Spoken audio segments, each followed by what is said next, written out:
بیګا مې وځای کې شپه وه ښه بیا څنګه ووایم بیا مې پیسې رانه ورکې شوې 10 روپۍ مې پکار دي فقط ته پغمان پورې کرا کوم 10 روپۍ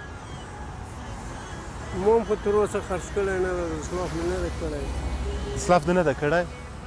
نه روزګار چېرې ده روزګار نشته دی د ورځې څومره کار کړې خیر اوسي خدای دې نه اجر خرڅېږي دا پرون یو دانه خرڅ کړه ماما نشته خو راسره بیل ده بابا یې تناب پرېښود بابا یې تناب پرېښود دا 10 روپۍ د خیبر ته واخله دا 10 روپۍ هم واخله